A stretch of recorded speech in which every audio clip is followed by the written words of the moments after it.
আমরা দেখছি যে এবার নির্বাচনের পর থেকে সেই গণভোটের জননায়ককে নানাভাবে অগ্রাহ্য করা এবং বাতিল করার গণভোটের যে অধ্যাদেশকে বাতিল করার নানা ধরনের চেষ্টা চলমান রয়েছে।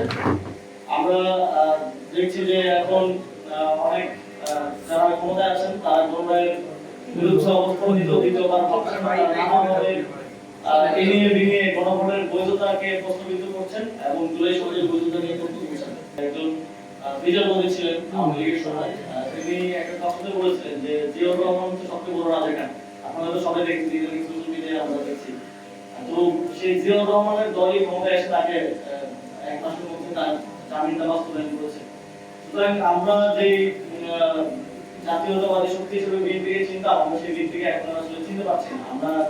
আমার মনে হচ্ছে যে উদ্ভট ভোটের পিছে চলছে স্বদেশ একটা কথা আছে না, যে ক্ষমতায় আছে একজন কিন্তু কে চালাচ্ছে পেছন থেকে বা তার কাজকর্মে বোঝা যাচ্ছে না যে আসলে সেই নিজেকে পরিচালিত করছে, সে দেশটা চালাচ্ছে না কোনো কেউ এই দেশটা চালাচ্ছে। নাহলে আমরা এরকম জিয়াউর রহমানকে সবচেয়ে বড় রাজা বলা, তারপর বিভিন্ন সময়ে যাদেরকে আমরা দেখেছি যে বর্তমান প্রধানমন্ত্রী তারেক রহমানকে নিয়ে কটু বক্তব্য করেছেন, খালেদা জিয়াকে নিয়ে নোংরা বক্তব্য করেছেন, তাদেরকে এখন সাথে নিয়ে ঘুরে বেড়ানো, এই জিনিসগুলো খুব অস্বাভাবিক লাগে।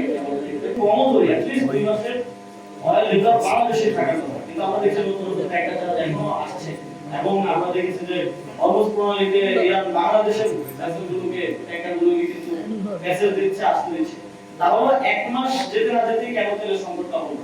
তাহলে নিশ্চয়ই কেউ মজুত করছে, নিশ্চয়ই যে বড় বড় কোম্পানিগুলোকে সরকার আমদানির অনুমতি দেয় তারা এবং তাদের যারা ভেন্ডর আছে তারা মজুত করছে। কিন্তু আমরা দেখলাম যে বিগত 17 বছর বা জন্মের পর থেকে যারা নিজেদেরকে গণতন্ত্রের ধারক বাহক বলতে পছন্দ করে এবং যাকে গণতন্ত্রের আইকনই বলা হয় এরকম মহাসচিব, যিনি এখন স্থানীয় মন্ত্রণালয়ের দায়িত্বে আছেন, তিনি নিজে একদম জেলা পরিষদ এবং শুনছি সামনে উপজেলা পৌরসভা পর্যায়েও প্রশাসক নিয়োগ দেওয়ার মাধ্যমে গণতন্ত্রকে গুরুত্ব করছেন।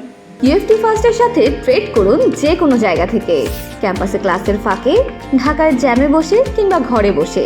ট্রেডিং এখন হাতের মুঠোয়, তাই ট্রেড করুন যখন খুশি যেখানে খুশি।